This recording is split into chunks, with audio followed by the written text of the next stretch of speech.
Assalamualaikum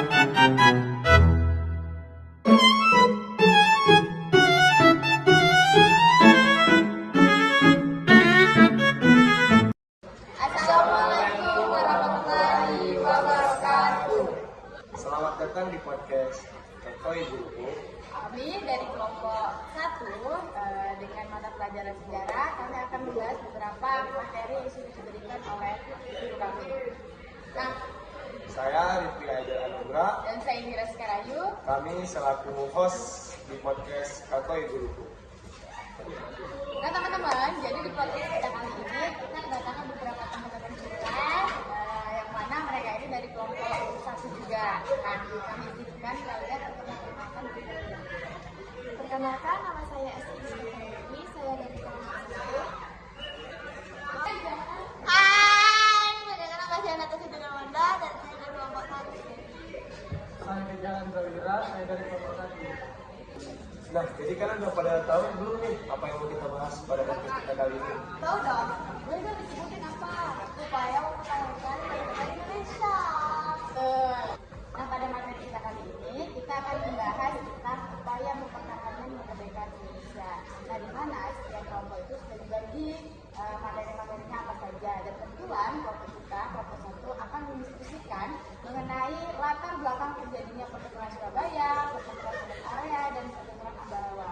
Sebelumnya, sahabat kalian tahu nggak ya apa latar belakang terjadinya pertempuran Surabaya? Kita bahas tentang pertempuran Surabaya terlebih dahulu.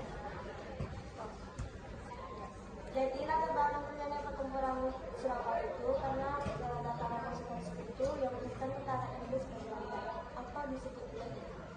Nah, apa sih mulanya pasukan sekutu menyerbu penjara dan membebaskan tawanan perang yang ditahan di Indonesia?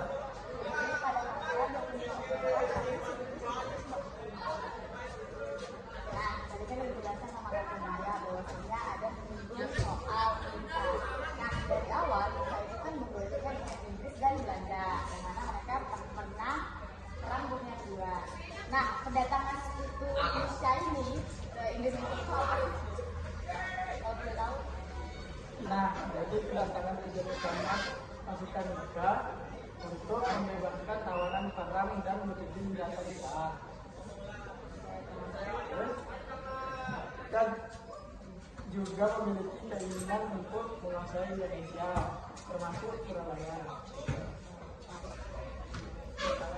Nah, jadi salah satu identik dengan pertempuran Surabaya itu salah satunya pengibaran bendera di Hotel Yamato. Nah, jadi apa sih yang kalian tahu tentang pengibaran bendera di Hotel Yamato? Nah, pengibaran bendera di Hotel Yamato itu ada banyak ya. Yang tentu saja. Jadi yang satu itu tindakan ini dianggap provokasi dan penghinaan terhadap manusia.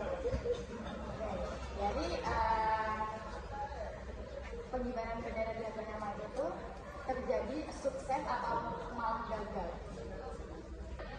Jadi diplomasinya gagal untuk menurunkan bendera di Hotel Yamato.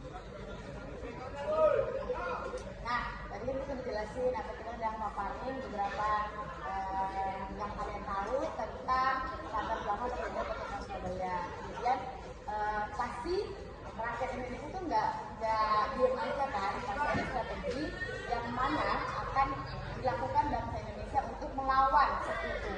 Nah, strategi apa yang digunakan bangsa Indonesia maupun tentara nasional atau tentara keamanan di wilayah itu untuk mempertahankan wilayahnya?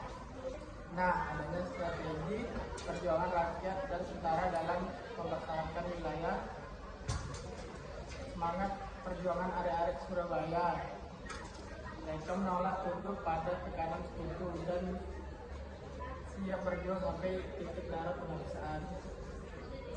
Kemudian ada strategi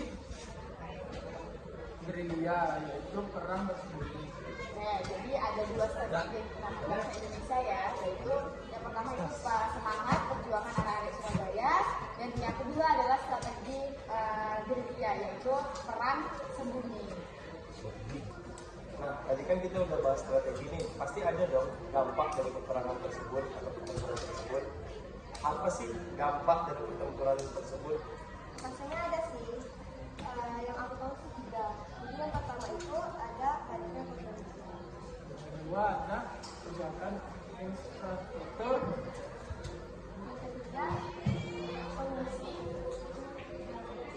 Nah, dari itu tiga dampak yang kami tahu. Oke, jadi dari dampak negatif ya, pastinya dampak negatif dari pertemuan Surabaya itu yang pertama biasanya banyak perbentuan pastinya, kemudian kerusakan infrastruktur, dan yang ketiga yaitu pengungsi.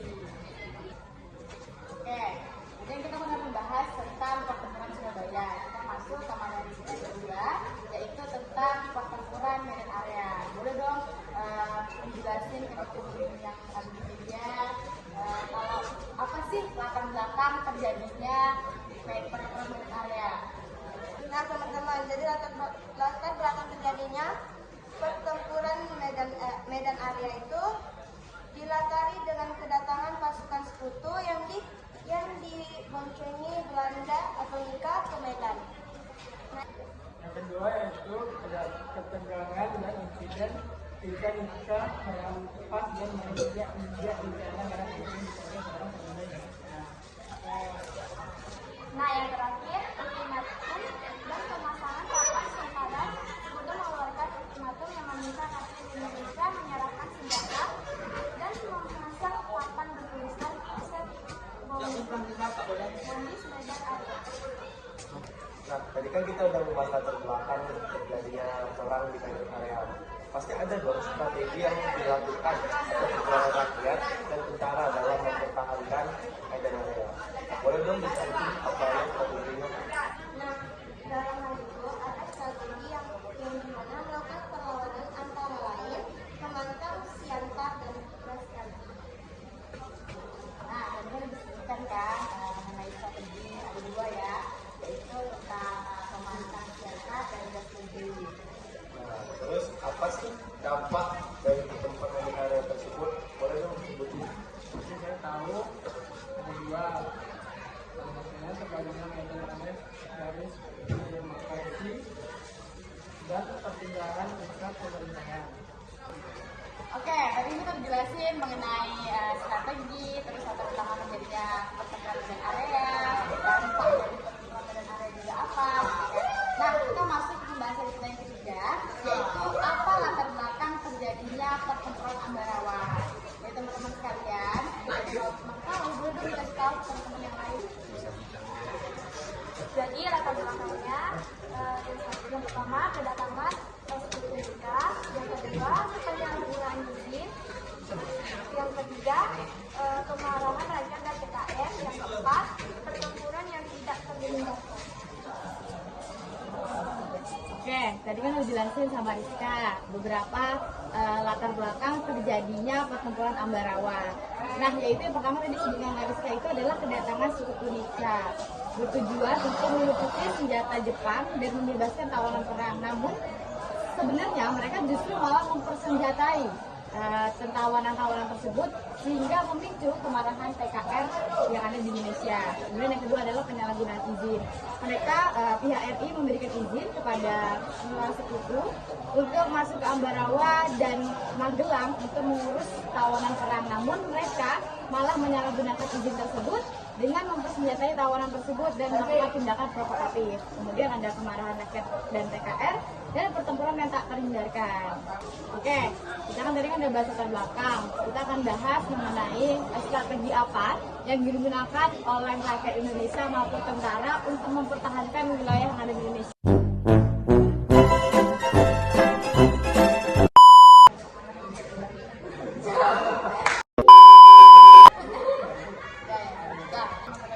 Yang mana mereka ini merupakan jadi kita ketinggalan Macam tak betul je budak ni. kemarin